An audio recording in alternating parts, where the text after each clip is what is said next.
enviarnos este importante video, esta importante información. Bueno, continuamos acá, tenemos un invitado especial, bien lo había anunciado Abinader Fortunato, nos acompaña el ingeniero Roberto Mota. Hay que decir que Roberto Mota estudió en Kiev, Ucrania, de modo que viene de la antigua Unión Soviética, ¿verdad que sí? Claro. De la antigua Unión Soviética. Antigua Unión Bienvenido, ingeniero Roberto Mota, ¿cómo está usted? Bastante bien. Qué bueno, Muy qué bueno. encantado aquí de estar compartiendo con el compañero Abinader Fortunato, compañero de infancia. Así es, así es. Y muy alegre aquí. Vamos. Así es, así es. Gracias, Mota. Tú eres un entrevistado de lujo esta noche con nosotros. Además de ser mi amigo de la infancia, jugamos pelota juntos y eso. En algún momento estudiamos también juntos en esos estudios primarios eso. Pero Mota tiene una gran importancia para este programa esta noche porque Mota nos va a ilustrar cómo se fue él a estudiar a un país tan lejos y cómo recibió un país de ese nivel de desarrollo. La ex Unión Soviética, Ucrania, también formaba parte del territorio continental de Rusia. Incluso siempre se ha hablado de que ahí nació Rusia, como dice. La Rus de Kiev, ¿verdad? Exactamente, sí. Mota, ¿cuál es la experiencia? ¿Cómo se siente uno cuando va de una isla o de media isla hacia un país como ese, de una dimensión tan grande y de tanta importancia y de tanta relevancia, sobre todo ahora en una confrontación, una conflagración de esa naturaleza, como con su papá o como con su tío o su abuelo?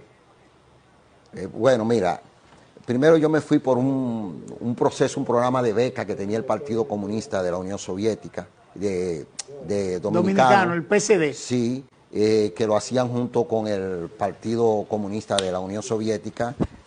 Yo concursé, yo me fui como estudiante, ¿verdad? No fue por político. Yo concursé en el concurso que ellos hacían de beca y me gané la beca y me fui para allá. Una experiencia bastante interesante porque tú vas a una cultura totalmente diferente, te tienes que enfrentar a cosas totalmente diferentes, pero el dominicano se ajusta a todo, es un camaleón. Yo hice eso, ajustarme. ¿Cómo aprende Roberto Mota el idioma ruso o ucraniano? ¿Cuál de los dos? En la Unión Soviética, en todas las universidades se estudiaba en ruso, en todas las universidades. Por eso gran parte de la persona de la ex Unión Soviética hablan ruso, son rusos parlantes. Fueron 73 años que tuvo la Unión Soviética y estudiando totalmente desde ruso. 1917 hasta 1989. 90, no, 90, por ahí, 89, 73 sí. Años. 73 años hablando ruso. La gran mayoría de las personas hablan ruso. Y yo estudié en ruso y fue ruso por inmersión. Desde que tú empiezas, desde que arrancó el día, hasta las 5 de la tarde estudiando solamente en ruso. Tenía que aprender obligado. ¿Qué tiempo te tocó a ti poderte insertar en una universidad de ese nivel? ¿Qué tiempo te tocó? Mira, a ti primero te dan un año de preparatoria.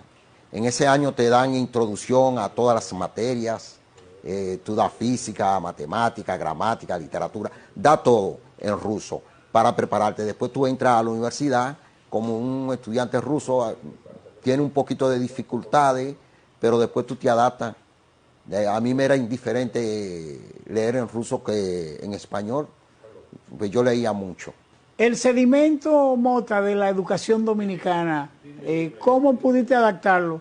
Siendo nosotros un país tercermundista, pero muy atrasado todavía para ese tiempo, con un país comparable como la Unión Soviética, que fue el país cimero en la conquista del espacio, venció en la Segunda Guerra Mundial a esa maquinaria de muerte que tenían los alemanes, después con los aliados y todo eso.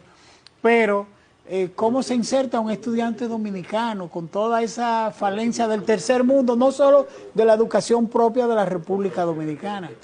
Mira, yo tuve cierta ventaja porque yo me fui de cuarto semestre en ingeniería electromecánica. Yo tenía una gran experiencia y yo soy autodidacta. Yo me adapté fácil al sistema porque yo estaba muy por encima de todos los estudiantes que entraron allá conmigo, porque la mayoría salían del liceo yo ya venía de una universidad con muy buena preparación, básica en matemáticas, yo era muy bueno en matemáticas, entonces yo me adapté, me inserté bastante bien, investigué bastante. Le saqué provecho porque yo salí del país por la necesidad que tenía, no tenía recursos para estudiar. Imagínate una gente que se levante a las 6 de la mañana con una taza de café y un vaso de agua y regrese a las 3 de nuevo. No hay mucho que buscar, sin comer nada, comer a las 3 de la tarde, ¿qué pasó?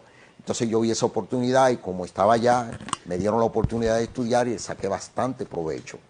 Yo podía leer hasta 6 libros de una materia en un semestre. Desde los años 70 y los años 80, quizás hasta los 90, muchos dominicanos se fueron a países de la órbita soviética y estudiaron allá.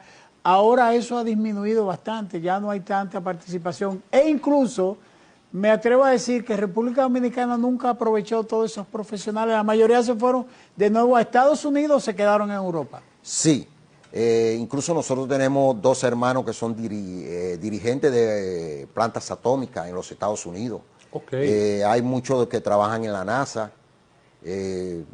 Muchos le están sirviendo a los Estados Unidos. Aquí no le han sacado provecho al profesional soviético, que tiene muy buena preparación. Y la tiene que tener, si tú estás estudiando desde las 9 de la mañana hasta las 5 de la tarde, estudiando un examen que es face to face, o sea que eso no es cosa, tú coges un boleto, te hacen 3 preguntas, 3 temas, tú no tienes oportunidad de hacer chivo. O sea, tú tienes que ser bueno o ser bueno, no tiene otra opción. Usted sabe, ingeniero, yo he viajado a Cuba. En Cuba tú te encuentras con la realidad de que el chofer del vehículo que tú rentas son ingenieros graduados en Alemania, en la Unión Soviética, gente súper calificada, y sin embargo en Cuba no están trabajando para el área que se prepararon. Me imagino que algo parecido ocurrió aquí en República Dominicana. Mucha gente se preparó, pero no encontraron entonces las fuentes de trabajo. ¿Cuál ha sido desde el punto de vista emocional la suerte de esos profesionales? Porque después de tú irte a Ucrania, a Rusia, a hacer una carrera llena de muchas ilusiones y venir aquí a la República Dominicana y no poder poner en práctica lo aprendido, pero sobre todo no poder mejorar tu calidad de vida. Es un poquito difícil, aunque muchos de los compañeros, hay muchos que están trabajando muy bien, que están trabajando en el Estado, pero el Estado no ha sacado todo el provecho que tiene el profesional de allá, que pudiese, porque nosotros somos el colectivo que más profesionales tiene en todos los campos, todos tenemos maestría. El que menos tiene una maestría. Son muy buenos preparados. El Estado debiera de sacarle más provecho, cosas que el Estado no ha hecho. Hay muchos de los compañeros que han llegado por situaciones políticas, ¿verdad? Han llegado, por ejemplo, el embajador los 2 embajadores de Rusia, eran egresados de la Unión Soviética, los 2. Castillo, Manuel Castillo. Manuel Castillo, sí, compañero mío de estudio, él se fue conmigo. Víctor Manuel Castillo. Sí, él se fue conmigo para la Unión Soviética, tremendo profesional, y estudió conmigo en Kiev.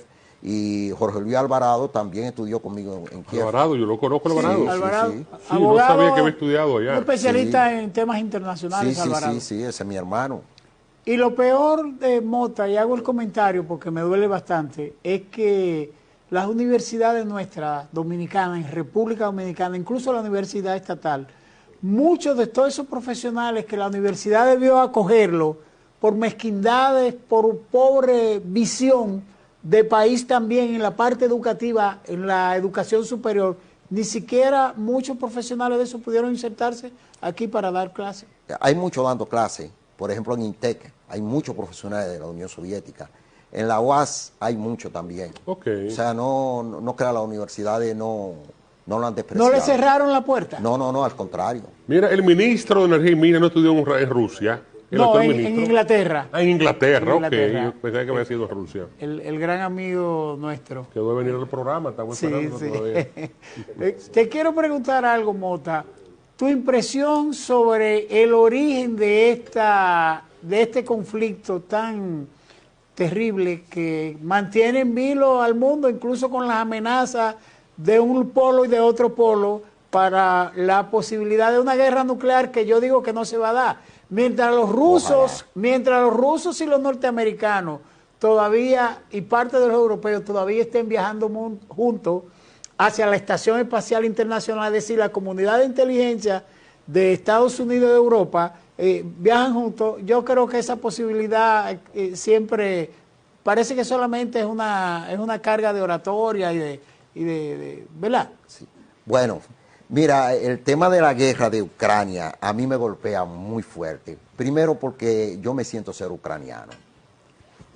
Sí. Si yo viví 7 años en Ucrania, mi hijo nació en Ucrania, yo me casé en Ucrania. ¿Usted se casó con una ucraniana? No, me casé con una china, con una tailandesa. ¿Con una tailandesa? ¿La conoció en Ucrania? Sí, en el Mar Negro. Me casé con una tailandesa.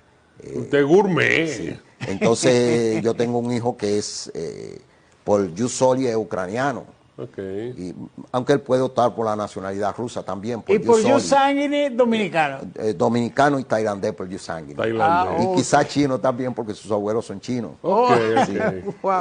Pero me golpea bastante porque yo sé que muchos de los compañeros míos de estudio han fallecido en esta guerra. Esto es una guerra. Sí. Claro que sí. Yo estudié en un instituto de aviación, el cual yo tengo como cultura militar.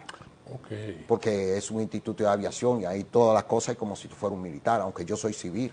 Okay. Y siempre he sido civil. Entonces muchos de mis compañeros se han ido a la guerra, a defender su patria, ¿verdad? Con o sin razón, ¿verdad? Porque... ¿Pero estaban allá o decidieron retornar a Ucrania? Que están allá, compañeros míos ucranianos que vivían en Ucrania, que yo estudié con muchísimos, yo estudiaba en un instituto ucraniano. Sí. Yo sé que han muerto. ¿Pudo haberse evitado la guerra, Mota? ¿Pudo haberse evitado? ¿Y quién generó la guerra? Mira, desde hace tiempo, en el 1990, cuando se desbarató la Unión Soviética, alguien decía, el peligro no era la Unión Soviética, el peligro es Rusia. Rusia es demasiado grande, tenemos que balcanizarla. Entonces ellos aplicaron un Ucrania reset, ¿verdad? Resetearon a Ucrania. Pusieron una marioneta ahí, después vino Zelensky, que se creó el papel de la película que él filmó, donde él llega a ser presidente de un país, hace 20.000 cosas, él se lo ha creído. Entonces, el papel de esto era resetear con Ucrania, resetear a Rusia también. Empezar ese proceso de reset de Rusia, cosa que le ha sido muy difícil. ¿Tú ves? Por la cultura rusa. Sí, todo el interés, ahí se jugaron dos partes interesantes. Alejaron a Ucrania de Rusia, dos países que son hermanos. Claro. Porque ahí se fundó el Imperio Ruso. Dos países hermanos, porque esto es una guerra fratricida. Entonces, los separan. Pero también separan a Europa de Rusia. Todo el gas que compraba Europa, especialmente el motor de Europa, que es Alemania, ¿a quién se lo compraba? A Rusia, baratísimo. ¿Qué hicieron? Mandaron a Alemania a la quiebra, porque Alemania está en la quiebra. Sí. Sí. ¿A quién le están comprando el gas? A los Estados Unidos, súper caro.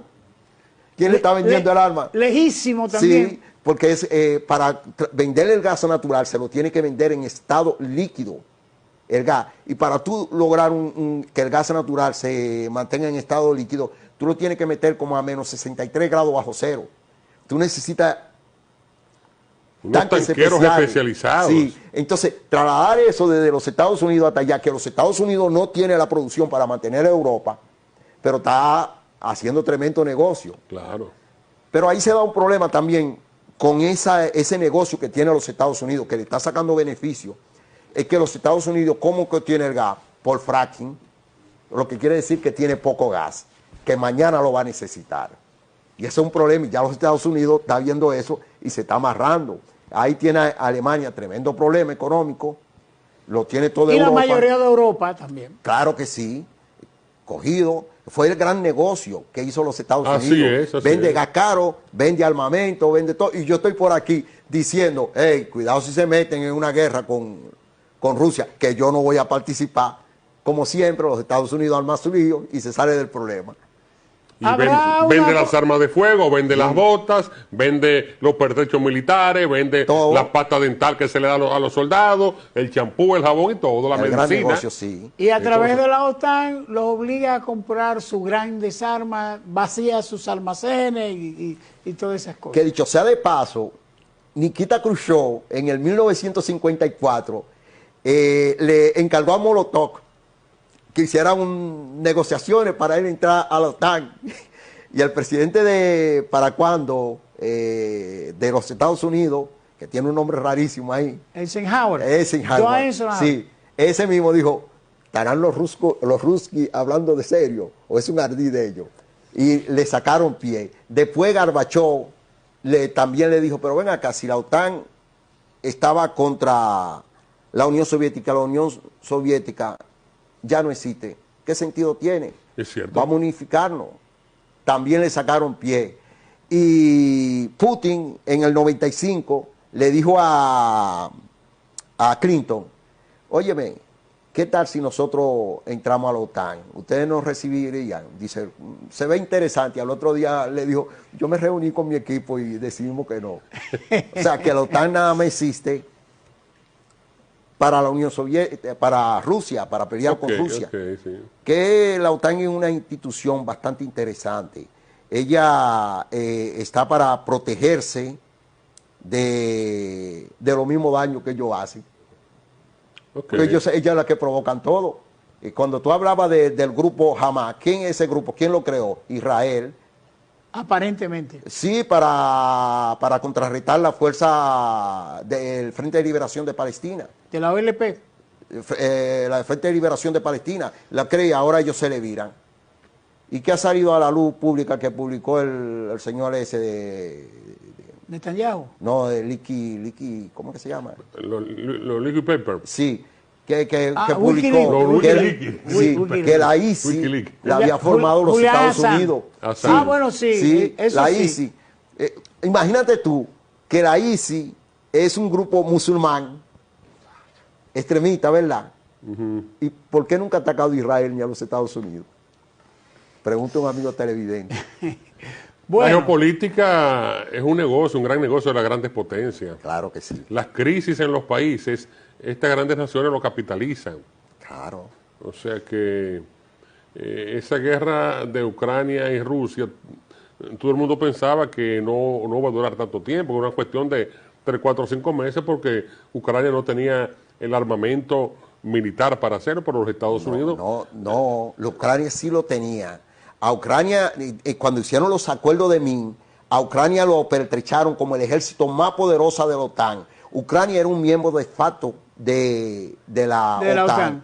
Estaba pertrechado. La idea era requebrajar... No de membresía, sino de práctica. De práctica, sí. Era requebrajar a Rusia con las sanciones y las cosas. Y así la balcanizaban, la convertían en varios estados y se aprovechaban de todas las riquezas. Pero Estados Unidos ya no está por seguir aportando dinero a Ucrania. No le ha salido. Bueno, ya salió. Le ha salido todo muy caro. Wow. Bueno, ya no hay tiempo para continuar. Tenemos que volver a traer a Mota para hablar entonces de los temas de educación, de la alta educación de un país como ese. Bueno, y nada, agradecemos la participación. Gracias, sí, al ingeniero Roberto Mota. Queda la invitación abierta. Sí, claro. Para dentro de muy poco tiempo, ¿no? Puede ser para la próxima semana. Sí, para seguir ampliando. Sí. A ver cómo evoluciona también propiamente el conflicto. Nuestro experto en el conflicto Rusia-Ucrania, que venga una vez al mes. Sí, y a la Asociación de Egresados de la Unión Soviética y de Ucrania. Bueno, ya no hay tiempo para más. De esta forma llegamos al final de este su programa Agenda Libre. Como siempre, les acompañaron Abinader Fortunato y quien les habla, Charlie Carvajal. Hasta mañana.